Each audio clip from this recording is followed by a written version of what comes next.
নাহমাদুহু ওয়া নুসাল্লি আলা রাসূলিহিল কারীম। সম্মানিত দর্শক, রমজান মাসে শাহরুর রমাদান অনুষ্ঠানে আপনাদের সকলকে স্বাগত জানাচ্ছি। আজ আমাদের সাথে আলোচক হিসেবে উপস্থিত আছেন আমার বামে জনাব হাফেজ নাইমুল ইসলাম এবং আমার ডানে হাফেজ মাওলানা ফরিদুল ইসলাম নেসারাবাদী। আসসালামু আলাইকুম ওয়া রাহমাতুল্লাহি ওয়া বারাকাতুহু। সকলকে স্বাগত জানিয়ে আমরা শুরু করতে যাচ্ছি আমাদের আজকের এই আয়োজন। আমরা জানি কালামে পাকে আল্লাহ রাব্বুল আলামিন পবিত্র রমজান সম্পর্কে সুস্পষ্টভাবে ঘোষণা করেছেন যে এটি তাকওয়া অর্জনের মাস। আজকে আমাদের আলোচ্য বিষয় তাকওয়ার মাস মাহে রমাদান। এই বিষয়ে কালামে পাক থেকে তেলাওয়াত পেশ করবেন হাফেজ মাওলানা নাইমুল ইসলাম। يا أيها الذين آمنوا كتب عليكم الصيام كما كتب على الذين من قبلكم لعلكم تتقون। অর্থাৎ তোমরা যারা ঈমান এনেছো তোমাদের উপর সিয়াম সাধনাকে ফরজ করা হয়েছে যেমনটি করা হয়েছিল তোমাদের পূর্ববর্তীদের উপর, যাতে করে তোমরা মুত্তাকি হতে পারো। সম্মানিত দর্শক, আল্লাহ রাব্বুল আলামিন বলে দিয়েছেন যে তোমাদের উপর যারা তোমরা ঈমান এনেছো তোমাদের উপর আমি রমজান মাসের রোজা বাধ্যতামূলক করে দিলাম। এবং এটি শুধু তোমাদের জন্য নয়, এই বিধানটুকু বাধ্যতামূলক ছিল সকল যুগে, সকল কালে, সকল নবী রাসূলগণের সময়ে। এবং এই যে রোজার মাস, সারাদিন পানাহার বন্ধ রাখা, এই কষ্টের এই যে ইবাদতটুকু, এই ইবাদতটুকুর উদ্দেশ্য হচ্ছে তোমরা যেন তাকওয়া অর্জন করতে পারো। তাকওয়া শব্দের শাব্দিক অর্থ হলো আল্লাহ ভীরুতা, আল্লাহকে ভয় পাওয়া। এই বিষয়ে আমাদের সামনে আলোচনা রাখবেন হাফিজ মাওলানা ফরিদুল ইসলাম নেসারাবাদী। আল্লাহর রাসূল সাল্লাল্লাহু তাআলা আলাইহি ওয়াসাল্লাম বলেছেন, আলাইকা বিতাকওয়াল্লাহ, তোমার উপরে উচিত কর্তব্য হলো তাকওয়া অর্জন করা। ফাইন্নাহা জুম্মাউ কুল্লি খাইর, কেননা তাকওয়া হলো সকল কল্যাণের উৎস, সকল ভালো কাজের উৎস। একজন মানুষকে তথা আল্লাহ তাআলার একজন গোলামকে আল্লাহ সুবহানাহু ওয়া তাআলার নৈকট্য ভাজন গড়ে তুলতে ঈমানের পরে সর্বোৎকৃষ্ট গুণ ও বৈশিষ্ট্য হলো তাকওয়া। যেই তাকওয়া অন্যান্য ইবাদতের মাধ্যমে ততটা অর্জন করা সম্ভব নয় যতটা অর্জন করা সম্ভব সিয়াম সাধনার মাধ্যমে।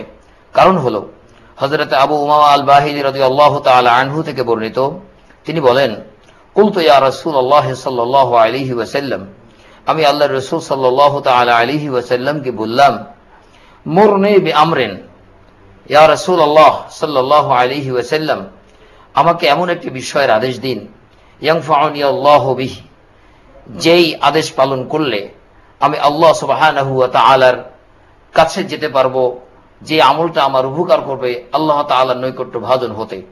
তোমার উপরে সিয়াম সাধনা করা আবশ্যক করে নাও।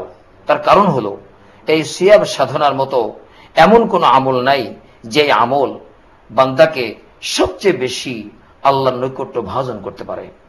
সম্মানিত সুধীবৃন্দ, এ সম্পর্কে তাফসীরে কুরতুবীর মধ্যে আল্লামা ইমাম কুরতুবী রাহমাতুল্লাহি আলাইহি বলেন, ইন্না সাওমা ইয়ামনাউ মিন মুলাযিন নাফসি ওয়া শাহওয়াতিহা মা লা ইয়ামনাউ বিহি সাইরাল ইবাদাত।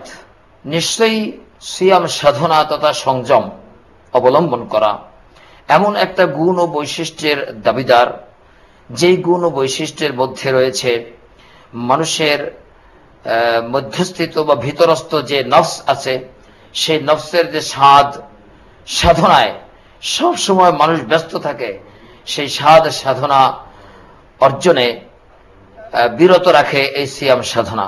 এই জন্যই আল্লাহ সুবহানাহু ওয়া তাআলা ঈমানের পরে সবচেয়ে যে গুণ ও বৈশিষ্ট্যের বেশি দরকার মানুষের আল্লাহ তাআলার আবেদ বান্দা হওয়ার জন্য, সেই গুণ ও বৈশিষ্ট্য হলো তাকওয়া। আজকে আমরা এই তাকওয়া যদিও ব্যাপক অর্থবোধক, কিন্তু এই তাকওয়াটাকে আমরা ভিন্ন রূপে চিত্রায়িত করেছি। তার মানে হলো আমাদের সমাজে যারা একটু ছেঁড়া কাপড় চোপড় পরে, অথবা চুল এলোপাতারি লম্বা লম্বা চুল, অথবা রোডে গাড়ে বসে থাকে পাগলের ভেষ ধরে, এদেরকে আমরা মুত্তাকি বলে খুব ভক্তি শ্রদ্ধা করি এবং তাদেরকে আমরা খুব সমীহ করি। কিন্তু আসলে তাকওয়ার অর্থ খুব ব্যাপক। কোরআনুল কারীমের মধ্যে এই ওয়াকায়াতুন বা ওয়াকিউন, ওয়াও কাফ ইয়া এর মূল অক্ষর, এর অনেকগুলো অর্থ আছে।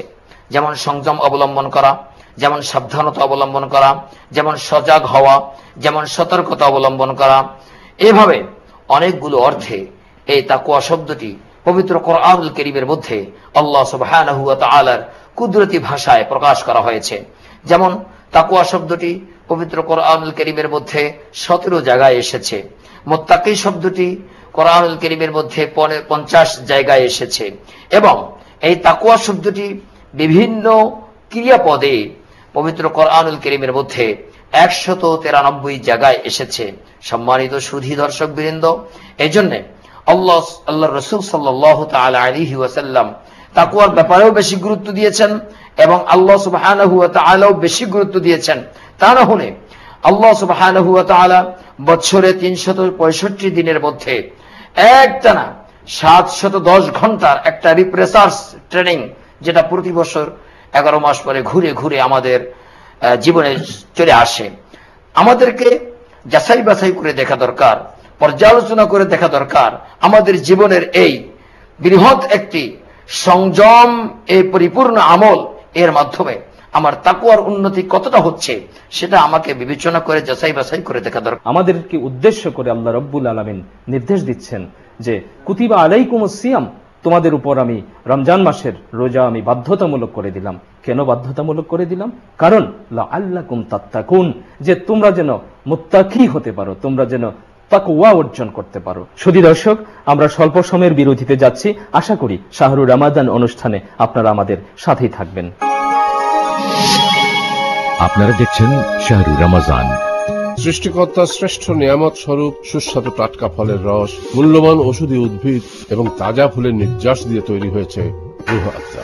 তাই এই পবিত্র রমজানে আপনিও এর স্বাদ নিন এবং ফজিলতের এই মাসে প্রাণ ভরে পান করুন রূহ আফজা। রূহ আফজা, যেন অমৃত সুধা।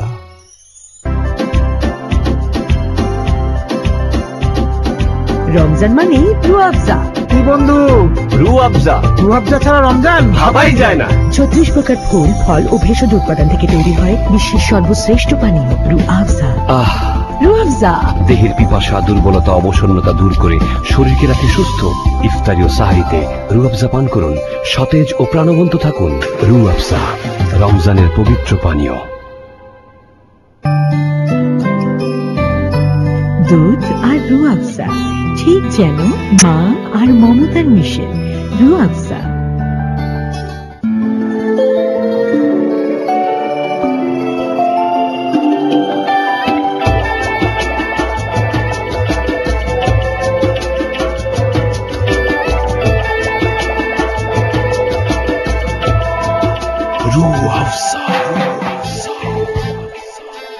আল্লাহ রাব্বুল আলামিন মানব জাতির জন্য এই পৃথিবীতে অসংখ্য নিয়ামত দান করেছেন। এমনই 36 প্রকার ফলমূল, ঔষধি উদ্ভিদ দিয়ে তৈরি হয় রূহ আফজা। পুরো রমজান জুড়ে আপনার ইফতারে, তারাবি নামাজের আগে এবং পরে এবং সেহরিতে রূহ আফজা পান করুন। রমজানের পবিত্র পানীয় রূহ আফজা। সারাদিন রোজা রাখার ফলে শরীরে যে ক্লান্তি, অবসাদ সৃষ্টি হয় তা দূর করে রূহ আফজা। আর তাই আমার ইফতারিতে, তারাবির সালাতের পূর্বে এবং সাহারিতে আছে রূহ আফজা। আপনার আছে তো? রূহ আফজা, রমজানের পবিত্র পানীয়। সিয়াম সাধনার সাথে সবাই ভালো থাকবে। রূহ আফজা। আপনারা দেখছেন শাহরুর রমাজান। বিরতির পর শাহরুর রমাদান অনুষ্ঠানে আপনাদের সকলকে আবারও স্বাগত জানাচ্ছি। তাকওয়া শব্দটিকে আরো সহজভাবে আমরা যারা সাধারণ মুসলমান, যারা কম শিক্ষিত, অল্প শিক্ষিত, তাদের মতো করে একটু সহজ ভাষায় যদি আমাদের হাফেজ নাইমুল ইসলাম একটু বলেন যে তাকওয়া দিয়ে আমরা আসলে কি বুঝবো, কি করতে হবে, আমাদের বিষয়টি আসলে কি? ধন্যবাদ। আসলে তাকওয়া একটি আরবি শব্দ। যদি আমরা শাব্দিক অর্থের দিকে দেখি, শাব্দিক অর্থে দ্বারাই আশা মিশ্রিত ভয়, অর্থাৎ মনে আশা থাকবে প্লাস মনে ভয়ও থাকবে। কার ভয়? একমাত্র আল্লাহ তাআলার ভয়। আমি আল্লাহ তাআলার বান্দা, আমি আল্লাহ তাআলার গোলাম, আমি আল্লাহ তাআলার একজন বান্দা। এই বিষয়টা সবসময় 24 ঘন্টা প্রকাশ্যে, গোপনে, সর্বাবস্থায় মনে এই ভয়টা রাখা, মনে সবসময় এই ভয়টাকে জাগ্রত রাখা। এই ভয়টা যারা জাগ্রত রাখে আমরা তাদেরকে আমরা মুত্তাকি হিসেবে সমাজে আমরা। দর্শক, তার মানে প্রতি মুহূর্তে আমার শয়নে স্বপনে দাঁড়িয়ে বসে হাঁটা চলা সর্বাবস্থায় আমার মনের মধ্যে আল্লাহর ভয় থাকতে হবে। আল্লাহ রাব্বুল আলামিন পাক কালামে বলেছেন যে হে ঈমানদারগণ, তোমরা যারা পাপাচারে লিপ্ত হয়ে গেছো, তোমরা আমার রহমত থেকে কিন্তু নিরাশ হইও না। আমরা হাফেজ নাইমুল ইসলামের কাছ থেকে পবিত্র কালামে পাকের সেই আয়াতটুকু একটু শুনে আসতে চাই। قل يا عبادي الذين أسرفوا على أنفسهم لا تقنطوا من رحمة الله إن الله يغفر الذنوب جميعا إنه هو الغفور الرحيم। বাংলায় যদি আপনি আমাদেরকে একটু বলেন।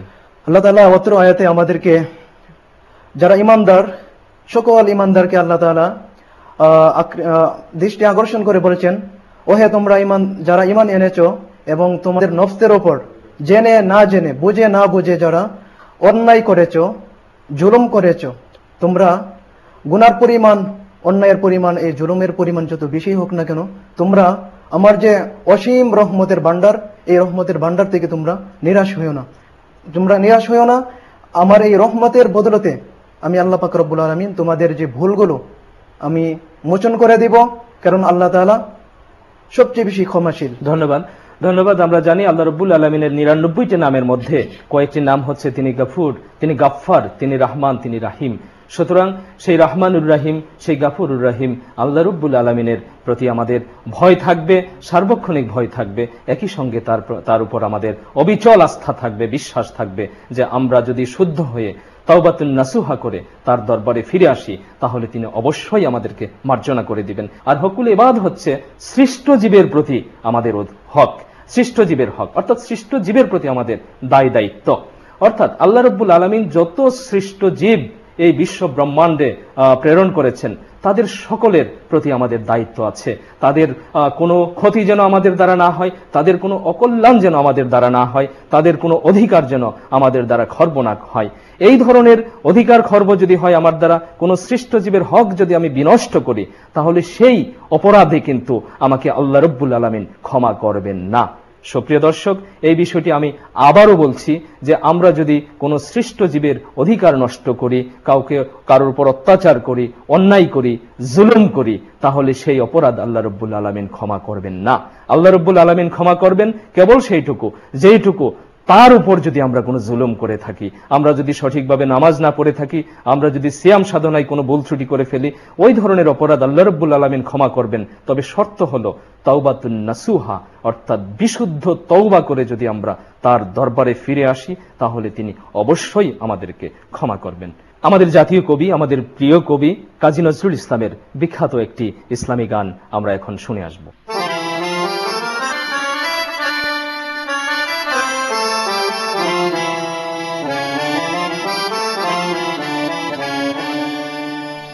ওই নাম জপলে বুঝতে পারি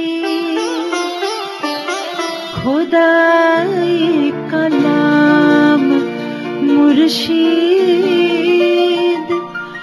মুহাম্মদের নাম, তাওহীদের মুর্শিদ আমার মুহাম্মদের নাম, মুর্শিদ মুহাম্মদের নাম।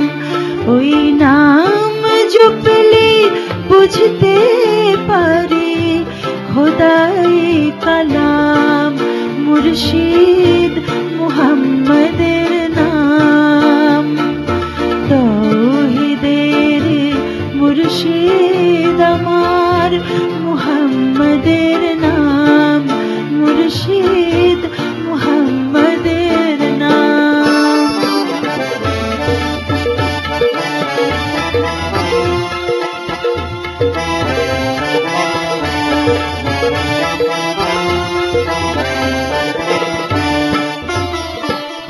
ওই নামেরই রশি ধরে যাই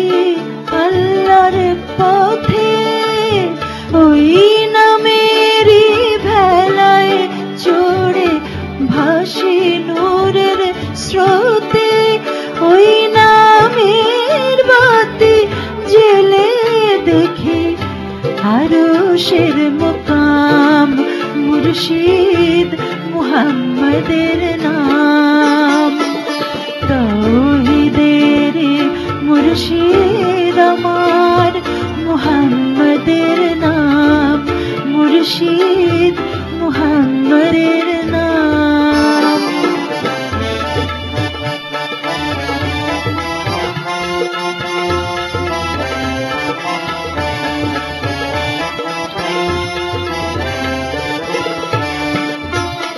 ওই নামের দামান ধরে আছি, আমার কিসের ভয়, আমার কিসের ভয়। ওই নামের গুণে পাবো আমি খোদার পরিচয়, পাবো খোদার পরিচয়। তার কদম মুবারক যে আমার বেহেশতি তঞ্জাম, মুর্শিদ মুহাম্মদের নাম। তাওহীদের মুর্শিদ আমার মুহাম্মদের নাম, মুর্শিদ মুহাম্মদের নাম। ওই নাম জপলে বুঝতে পারি, নাম জপলে বুঝতে পারি খোদাই কালাম, মুর্শিদ মুহাম্মদের নাম।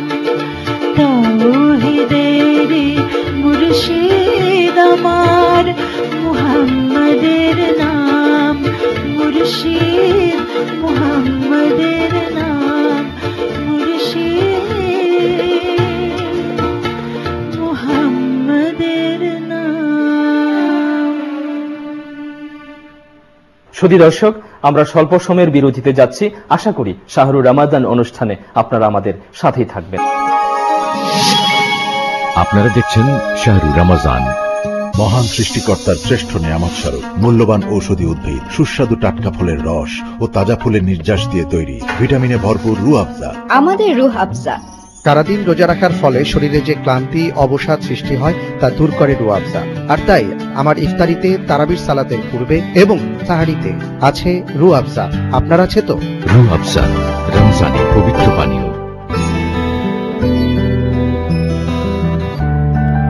সিয়াম সাধনার সাথে সবাই ভালো থাকে। রুহ আফজা। আল্লাহ রাব্বুল আলামিন মানব জাতির জন্য এই পৃথিবীতে অসংখ্য নিয়ামত দান করেছেন।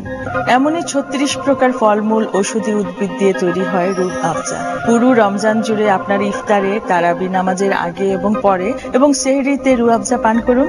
রমজানের পবিত্র পানীয় রুহ আফজা।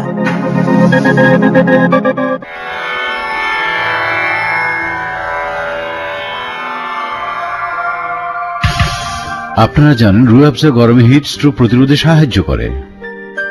আমেরিকার সেভার ম্যাগাজিনের জরিপে রুহ আফজা কোমল পানীয়র মধ্যে 1 নাম্বার। রুহ আফজা, হামদর্দ ল্যাবরেটরিজ ওয়াকফ, বাংলাদেশ।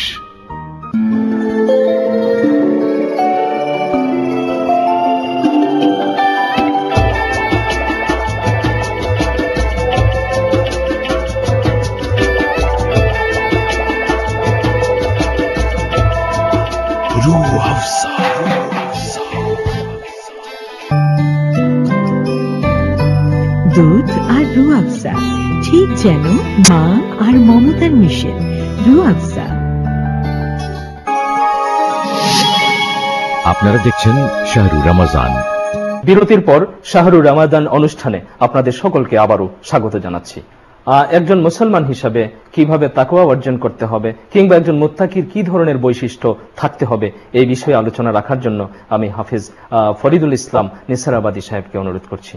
من صام رمضان إيمانا واحتسابا غفر له ما تقدم من ذنبه وما تأخر। আল্লাহর রাসূল সাল্লাল্লাহু তাআলা আলাইহি ওয়াসাল্লাম ইরশাদ ফরমান, যে ব্যক্তি সিয়াম সাধনা করলো বিশ্বাসের সাথে এবং যাচাই বাছাই করলো যে তার সিয়াম সাধনা সঠিক হলো কিনা, সুন্দর হলো কিনা, সার্থক হলো কিনা। কারণ এই পৃথিবীতে যে কোনো মানুষ যে কোনো কাজ করলে তার পরিণামের চিন্তা করেই কাজ করে যে সেই কাজে সে সার্থকতা অর্জন করবে না ব্যর্থ হবে। যখন কোনো মানুষ এই পার্থিব জগতের কোনো কাজের বিষয়ে সে ব্যর্থতার ভাব তার সামনে পরিলক্ষিত হয়, ওই কাজে সে আর পা বাড়ায় না, আর যখন সে দেখে যে তার কাজে সার্থকতা আসবে, ফলাফল ভালো আসবে, তখন সে কাজ করে। ঠিক তদ্রূপ দুনিয়ার সকল কাজের বিষয়ে আমরা যখন এভাবে যাচাই বাছাই করে পরিণামের চিন্তা করে কাজ করি, আমাদের উচিত ধর্মীয় বিষয়গুলো আমাদেরকে যাচাই বাছাই করে আমাদের জীবনে ধর্মীয় যে বিধিবিধানগুলো দেওয়া হলো যে উদ্দেশ্যে, সে উদ্দেশ্যের সার্থকতা যাতে অর্জিত হয়, এভাবেই আমাদেরকে সিয়াম সাধনা করা উচিত। করতে পারলেই তাহলে আমাদের তাকওয়া অর্জন সম্ভব হবে। সে কথাই হাদিস শরীফের মধ্যে শেষাংশে বলা হয়েছে যে ইহতিসাবান, বিচার বিশ্লেষণ করে, যাচাই বাছাই করে, অর্থাৎ যে সার্থকতা অর্জনের উদ্দেশ্যে রোজা দেওয়া হলো, সিয়াম সাধনা দেওয়া হলো, সে সার্থকতা যখন যেভাবে অর্জন হবে পালন করলে, সেভাবে পালন করতে পারলেই মুত্তাকি হওয়া যাবে। একটি বিষয় আপনার দৃষ্টি আকর্ষণ করছি যে আমাদের যে জীবন, এই জীবনে ইসলামের বাইরে কোনো কিছু করার সুযোগ আছে কিনা। আমাদের দৈনন্দিন জীবন, পারিবারিক জীবন, সামাজিক জীবন, আমাদের সামগ্রিক জীবনে ইসলামের বাইরে কোনো কিছু করার সুযোগ কি আছে?